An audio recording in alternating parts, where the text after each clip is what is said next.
The last quarter, the American economy grew 4.9%, the highest growth rate in 2 years.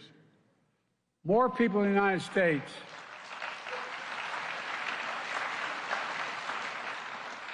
because of many of you sitting there, the CEOs. Let's give credit where it's due. More people in the United States are in the workforce today than any time in American history.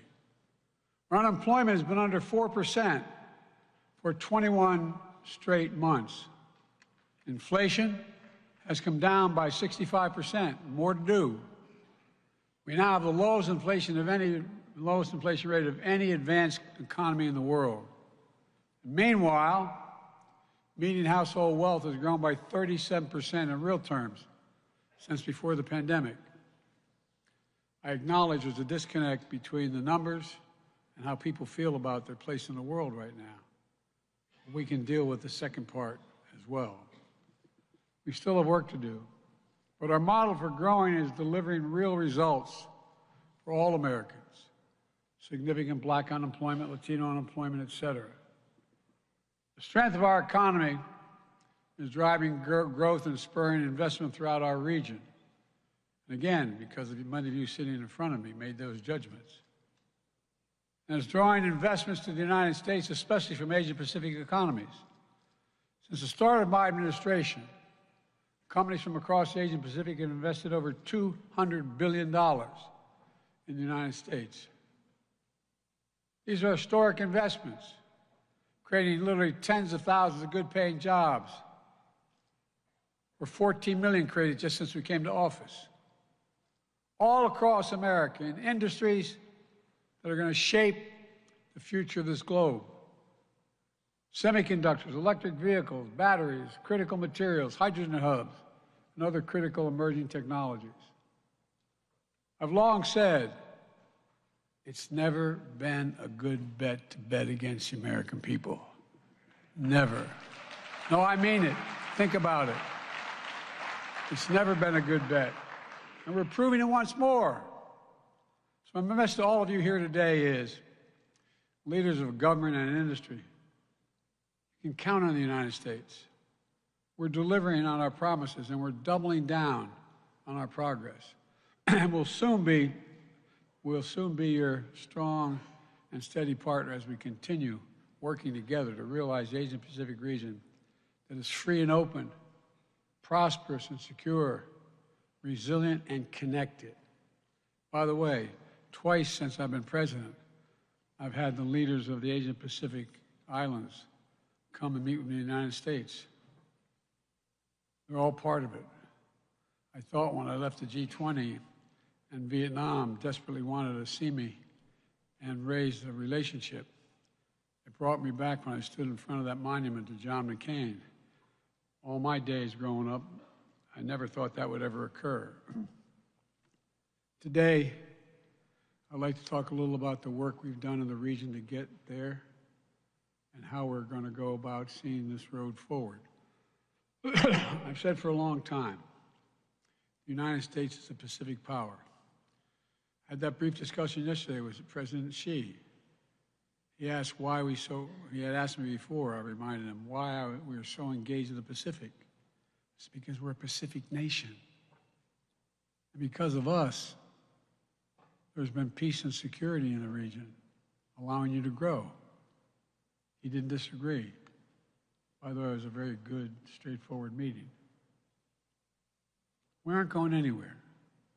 For decades, America's enduring commitment to the region has been a springboard that's enabled growth, transformative growth, ensured the open flow of commerce, lifted millions of people out of poverty.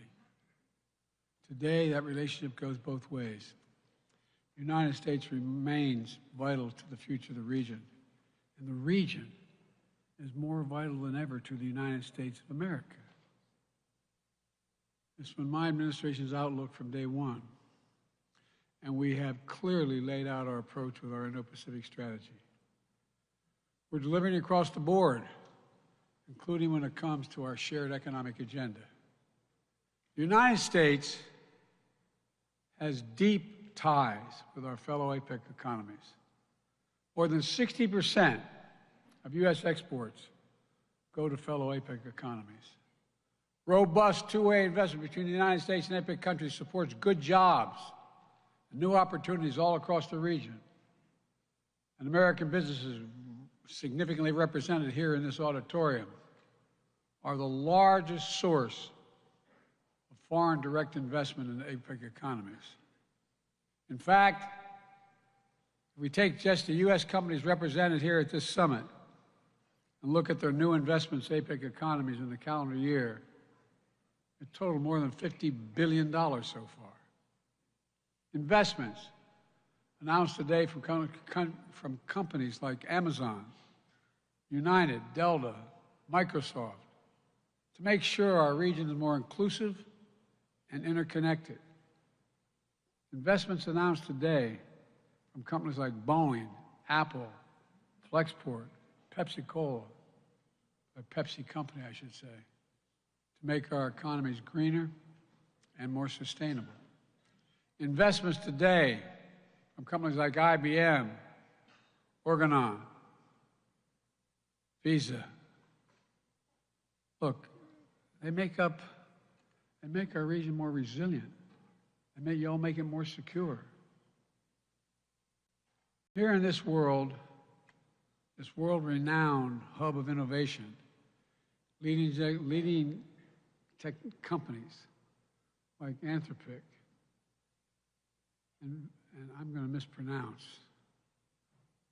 I'm not going to even try. It's better not to try and not mispronounce than try and mispronounce. The point is, small and medium-sized businesses and startups are getting into action as well. All the announcements translate into real outcomes that matter to people's lives. They're proof that a strong, dynamic American economy is an engine of growth, economic growth, innovation throughout the entire region. And they're testament to the fact that American investment and American ingenuity are in high demand all across the region. Because when you do business with the United States and our companies, you know what you're getting. High standards, fair practices, protections for workers, world-class ideas and innovation, and a commitment to deal with the environment. Finally, it's a quality guarantee. Look, this is how we've been able to mobilize billions in investment, including major new announcements this morning through our Partnership for Global Infrastructure and Investment.